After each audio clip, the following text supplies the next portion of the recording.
Bom dia, boa tarde, boa noite e boa madrugada para você que tem esse horário livre, não é? Não é assim? Concurseiro não tem hora para estudar, não.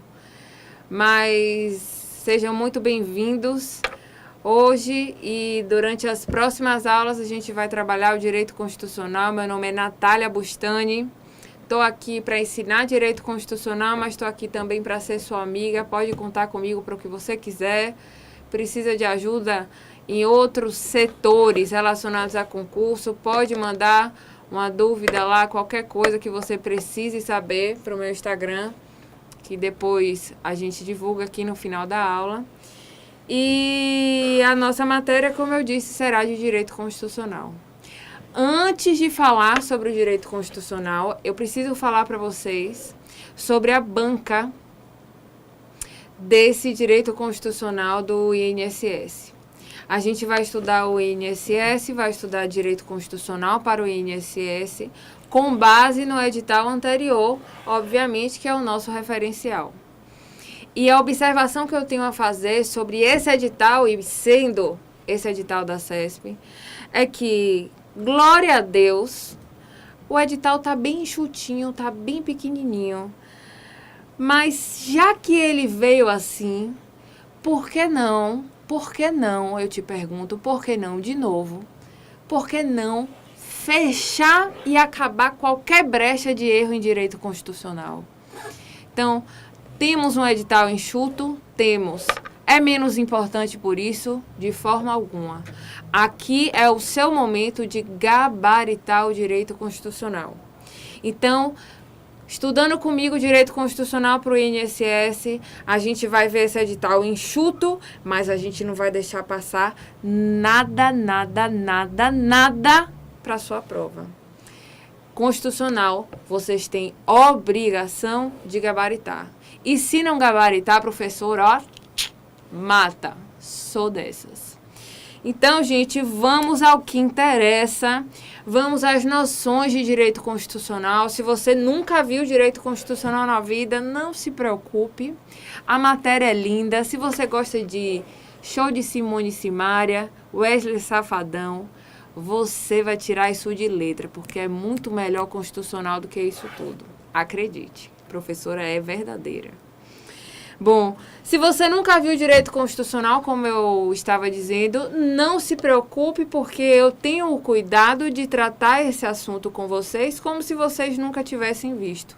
Para você que já viu direito constitucional, nenhum prejuízo. Se você está aí estudando para concurso, certamente é porque não tem 100% do conteúdo dominado. Então, aproveite o beabá de quem está começando para fechar a constitucional. Certo? Então, sobre o direito constitucional, aí na tela, a nossa tela traz o edital. Olhem aí, por favor.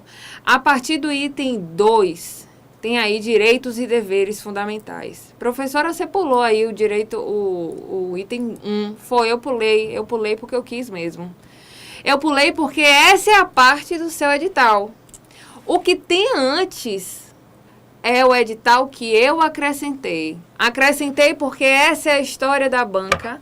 Acrescentei porque é isso que vai te dar base para entender os demais pontos do edital. Então, eu não vou ser irresponsável de te dar um conteúdo pulando o essencial, o fundamental. Pergunto a vocês. Vocês compram um livro, vocês começam a ler do 4º capítulo? Então, não pode ser assim com a Constituição. Eu preciso saber, eu preciso ler o prefácio, eu preciso saber de onde vem essa história, por que eu estou estudando a Constitucional, e eu preciso saber como é que começa isso. Por isso, não vou pular nenhum capítulo. Vou dar detalhes, vou criar teorias? Não, isso aí não me interessa, porque a minha base é o edital de vocês. Eu vou aprofundar se de fato cair no edital esses assuntos. Mas, introdutoriamente, eu só preciso que vocês tenham a noção e tenham capacidade de avançar para a fase seguinte, que é o item 2, direitos e deveres fundamentais. Mas vamos lá. Direito constitucional. Gente, a gente costuma ouvir direito constitucional. Só que a maioria das pessoas, eu diria 90% das pessoas ou mais, não parou para pensar o sentido dessa palavra, direito constitucional. Constitucional vem de Constituição. Ah, professora, peraí, né? Tá perdendo meu tempo para ouvir isso? Não, calma. Você vai ver que você até agora não pensou isso. E Constituição vem do verbo constituir. Quando você usa essa palavra no seu dia a dia, você acrescenta um objeto direto. Português é sacanagem, professor, em aula de direito constitucional. Calma. Quando você fala, eu constituí minha família, você está falando que você fez, o que realizou, o que fundou, o que criou. Não é assim? Só que no dia a dia, quando a gente fala de constitucional, a gente fala assim, ó, a Constituição. E simplesmente o conceito de o que é que essa Constituição constitui, você esquece. Então, eu estou aqui para dizer a vocês, de forma bem simples, que a Constituição, por óbvio, deve constituir alguma coisa. E eu estou dizendo que a Constituição é a Constituição chamada assim porque constitui o quê? O Estado. Fizeram o Estado e fizeram através de quê? Da Constituição. Então, tenham a noção de tudo que você encontra naquele livrinho da Constituição, nada mais é do que todas as bases do Estado. Por isso, chamada norma fundamentadora, norma fundamental, porque funda. Quando a gente tem uma casa sendo construída, o que tem embaixo dessa casa não é uma fundação? É o mesmo aqui. Ela é a norma fundamental do Estado, porque quem cria. Então, perceba que a Constituição, porque constitui, é a norma fundamental ou fundamentadora do Estado. Lindo, né? Quando eu digo que é melhor que o Wesley Safadão, vocês não acreditaram, mas é lindo. A Constituição, então, gente, vai trazer as bases, as diretrizes, os programas, os limites, vai trazer tudo que for necessário para a criação do Estado. Diga-se de passagem, a nossa Constituição foi chata, exaustiva, falou demais, falou de tudo, falou de coisa fundamental e falou de briga de galinha, mas colocou tudo que dissesse respeito ao Estado. Tá certo? Então, esse é o conceito inicial de Constituição para você que nunca viu Constituição. Simples, coisa boba, professora. Se você não tivesse me dito, eu tinha matado. Desta você. Mas vamos lá. Quero saber mais de direito constitucional introdutório, não. Vamos entrar na Constituição, vamos entrar no seu edital e vamos entrar no gabarito que você vai realizar nessa prova que você fará.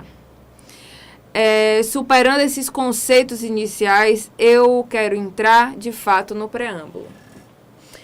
Quando a gente fala de preâmbulo, ele diz respeito a algo que vem antes do que vem lá na frente. Quando você pega um livro, o que tem lá na frente é o prefácio, não é assim? Ele não é propriamente o texto escrito, mas ele é um relato, é uma dica, é talvez um desabafo do autor, que vai dizer, ó, eu fiz esse livro porque vivi assim, porque vivi assado, porque os meus motivos eram esses. O preâmbulo está aqui para isso. Foi feito por quem fez a Constituição e por quem precisava dizer por quais valores foi movido para realizar a Constituição. Coisa linda. Então, preâmbulo, então, não faz parte da Constituição? Faz. Faz sim, assim como o prefácio faz parte do livro. Mas ele diz respeito ao que se vai falar de Constituição. Perceberam? Então, bota aí no preâmbulo, por favor. O preâmbulo nos diz que nós, representantes do povo brasileiro, reunidos em Assembleia Nacional Constituinte para instituir um Estado democrático, destinado a assegurar o exercício dos direitos sociais e individuais, a liberdade, a segurança, o bem-estar, o desenvolvimento, a igualdade e a justiça como valores supremos de uma sociedade fraterna, pluralista e sem preconceitos, fundada na harmonia social e comprometida na ordem interna e internacional com a solução pacífica das controvérsias, promulgamos, sob a proteção de Deus, a seguinte Constituição da República Federativa do Brasil. Já se você puder, chame atenção sobre a proteção de Deus, porque a gente vai falar sobre isso já já. Mas, voltando aqui, olhem aqui para mim. O preâmbulo traz, como eu disse, a historinha de quem fez a Constituição. Nós, representantes do povo brasileiro, estamos movidos por esses valores. E é interessante que você perceba, é muito interessante que você perceba, que existia um grupo para fazer a nossa Constituição. E ele chamava Assembleia Constituinte. Ele chamava a Assembleia Constituinte porque era quem constituiria o Estado através da nossa Constituição. E nesse momento também é importante dizer que é uma Constituição feita pelo povo. É uma Constituição democrática. Todos nós fizemos a nossa Constituição. Mas não é esse grupo? Sim. É uma Assembleia Constituinte e ela é democrática. Mas se ela é democrática, o povo está em jogo, o povo está participando. Dentro dessa Assembleia que constituiu a Constituição, perdoe a redundância, eles tinham um membro de cada setor da sociedade. Tinha membro do setor comerciário, mas tinha também membro que representava os agricultores. Tinha membro dos empregados domésticos, mas também tinha membro dos empresários. E por isso chamada democrática. Só que o que eu preciso que você saiba sobre o preâmbulo é a seguinte situação. Eu pedi que você grifasse sob a proteção de Deus. E aí você vai me dizer se você já teve uma mínima base de direito constitucional. Ou se você não teve, você já ouviu na rua em conversa de bar, que pode ser que tenha acontecido. Você sabe que o nosso Estado é laico, ou seja, jamais poderíamos fazer, ou quer dizer, o Estado jamais poderá se associar a uma religião. Não é evangélica, não é espírita, não é católica, não é nada. O Estado brasileiro é laico. Não há qualquer relação com a religião. Mas vem o preâmbulo e fala sobre a proteção de Deus. E se ele falou sobre a proteção de Deus, muita gente questionou assim, sob proteção de Deus, está excluindo quem? Os ateus. E isso afastaria o tal do pluralismo. Bom, é uma discussão grande que não merece maiores atenções da minha parte, mas eu preciso falar sobre ela por quê? Porque assim como essa discussão nos leva a questionar por que esse trecho está aqui, quando da feitura da Constituição em 1988, esse foi um debate que gerou muita polêmica. Tanta polêmica que houve um político no Acre que disse para o STF, falando de forma bem tranquila, sem técnica, sem falar nome de ação e sem falar nome de qualquer questão processual. Vou falar de forma simples. Um político de um estado, que foi o Acre, entrou com uma ação diretamente no STF, porque no estado dele, no estado do Acre, havia sido feita uma lei que não fazia referência a Deus. Então, ele levou essa lei para o STF, para o Supremo Tribunal Federal, que é o guardião da nossa Constituição, e disse assim, olha aqui, STF, essa lei do meu estado não fez referência a Deus. E o preâmbulo faz referência a Deus. Sendo assim, a lei do meu estado precisaria ter feito referência a Deus. E se não fez, ela deve ser considerada inconstitucional. Aí o STF disse assim, querido amigo, amor, queridinho, esqueça isso. O preâmbulo só fala do grupinho que fez a Constituição, ele não entra no texto propriamente dito. Dizendo de outra forma, o que o STF disse foi: o preâmbulo não tem poder normativo.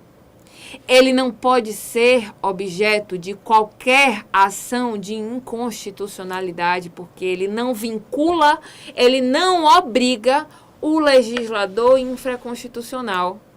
Seguindo na tela que vem, eu quero que você anote aí, porque eu já deixei preparada nesse material as lacunas que você precisa escrever. A pergunta aqui é: o preâmbulo tem poder normativo? Bote bem grande aí, não. Bote porque eu quero não, porque já foi questão de prova. Bote claramente que o poder normativo não tem, não existe no preâmbulo. Serve para quê, professora? Acrescente aí. O preâmbulo tem tão somente uma função interpretativa. Como assim? Teve dúvida no texto constitucional que a gente vai adentrar já já? Olha lá para trás, vai no preâmbulo e vê quais são os valores pelos quais se basearam os componentes da Assembleia Constituinte. Mas não use ele como objeto de qualquer ação de inconstitucionalidade, e o legislador infraconstitucional não é obrigado a seguir nada que está no preâmbulo, não. Beleza? Então, você precisa gravar, entender e jamais esquecer a coisa mais simples que você precisa saber sobre o preâmbulo. Ele não tem poder normativo.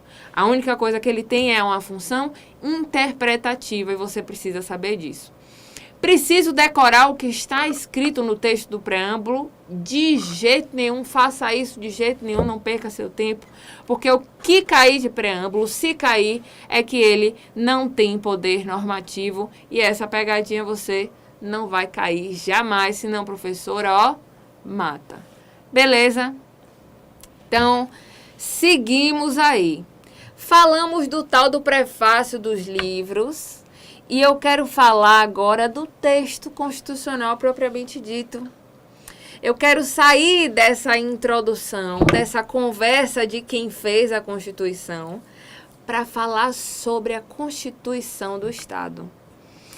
E quando a gente fala de Constituição do Estado brasileiro, a gente inicia pelos seus princípios fundamentais. Só que antes de ler esse texto aqui, eu quero que vocês parem, olha aqui para mim, respira um pouco, larga o caderno, tira a caneta da mão, olha para mim aqui, ó, coisa linda, maravilhosa, só que não. Olha aqui para mim. A casa, toda casa, para ser construída, ela tem uma fundação, não é assim? Ela tem uma fundação. Ela tem o seu fundamento. E depois de feita a fundação, ela tem um objetivo. Vai virar prédio, vai virar casa, vai virar o quê? Ela tem um objetivo para aquela fundação estar sendo criada. Depois de feita, é preciso que regras sejam respeitadas. É preciso que valores, que princípios vão reger a moradia ali ou o estabelecimento comercial. Você está falando de casa, professor? Você está falando de constitucional? Você está falando aí de engenharia civil? Estou falando isso porque a Constituição é tão linda, tão linda, tão linda. E como ela traz a criação do Estado brasileiro, ela traça o texto dela na exata sequência de que se constrói uma casa. É sério mesmo? A Constituição, nesses princípios fundamentais que seguem do artigo 1º ao artigo 4º, eles constroem uma casa. E essa casa se chama Estado brasileiro. Percebam comigo na leitura. Pode pegar o caderno de novo, pode pegar a caneta, que agora a gente começa a anotar. Bom, os princípios fundamentais, como eu comecei dizendo, está do artigo 1º ao artigo 4º. Cai na prova? Cai não. despenca na prova.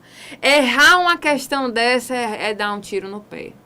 Porque essa é uma questão de 2 mais 2 igual a 4 e você não tem o direito de errar. Tem não. Então, perceba aí o artigo 1º. O artigo 1º, olha aí no slide, olha aí. A República Federativa do Brasil, formada pela união indissolúvel dos estados e municípios e do Distrito Federal, constitui-se em Estado democrático de direito e tem como fundamentos. Beleza. Olha aqui para mim de novo. Olha aqui para mim. Para você, mulher, que está me assistindo, a gente sabe que a gente gosta de investigar, né?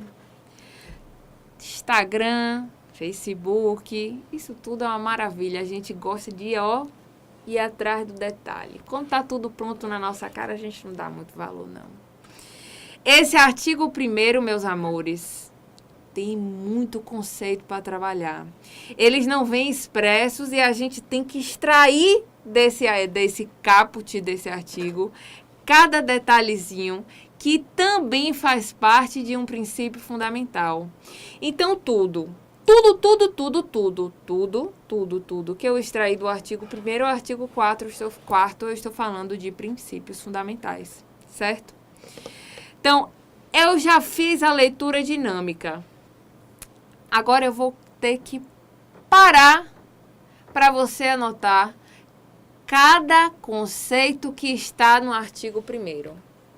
Ele fala assim, ó, a República Federativa do Brasil. A República, eu parei aí já, porque eu já tenho que falar de um conceito muito importante. A República. A República foi a forma de governo estabelecida pela Assembleia Constituinte.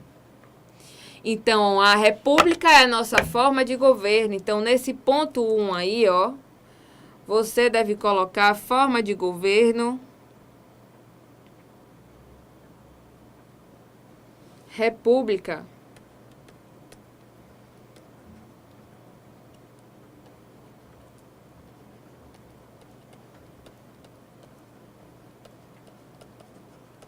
Forma de governo República. Massa. Aí eu volto para o texto anterior de novo. Vou falar desses conceitos já já. Primeiro eu quero extrair cada um dos conceitos que a sua Constituição disse, mas não falou expressamente. Ele falou a República Federativa do Brasil. E quando ele falou federativa, meus amores, ele falou de forma de Estado. E se ele falou de forma de Estado, ele também está falando de um princípio fundamental, porque a nossa forma de Estado, diga aí em voz alta, eu não vou ouvir, mas diga, é a forma federativa. Coisa linda, né? Risquei aqui, mas tudo bem.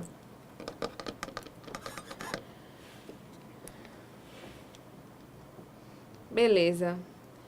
Só que eu vou ter que parar de novo porque há um detalhe muito grande na prova de vocês. Você fica sabendo que a nossa forma de governo é república. Massa. E que a nossa forma de Estado é a federação. Tudo bem, professora, tá tudo ok. Só que daqui a 2 meses, que é quando você vai fazer sua prova, a CESP vem dizendo que a forma de governo é a federação. Você sabe que federação é um conceito certo e que república também. Mas você precisa saber o que é forma de governo e o que é forma de Estado. E aí, professora, vamos gravar de uma vez por todas para nunca mais esquecer quando ela perguntar de forma de Estado e quando ela perguntar de forma de governo. Porque sua prova pergunta qual a forma de governo e bota a letra A, república, letra B, federação. Aí você faz, fodeu, porque as duas estão certas. O que é que ele quis aqui é que eu não sei. Então, vamos facilitar a nossa vida. Vou pegar aqui a canetinha. Quero uma corzinha. Cor da tinta. Vou botar aqui um laranjinha. O que é que eu faço? Método mnemônico é muito bom, mas quando ele vem falando de baixaria é melhor ainda. Então, é esse que a gente elege. Pegue o re do república e pegue o go de governo. Dá o que aqui? Diga você em casa. É o que, Wendel? É o que aí? É rego. Agora não esquece mais não. Não esquece não. Baixaria ninguém esquece. E federação. Meu filho, pegue só assim, ó. Pegue aqui o FED e o FEDES. Wendel, você não fede não, viu? Mas para dizer aqui o exemplo, Wendel, tu fedes, viu, nego? Tu fedes, tu fedes. Tu fedes, amiga. Tu fedes. Então, federação, forma de Estado. República, forma de governo. Dá para esquecer, gente? Dá não. Então, gente, continuamos já no próximo bloco. Vá beber uma água, vá fazer pipi, vá respirar, se alongar e já a gente volta trabalhando o artigo 1º.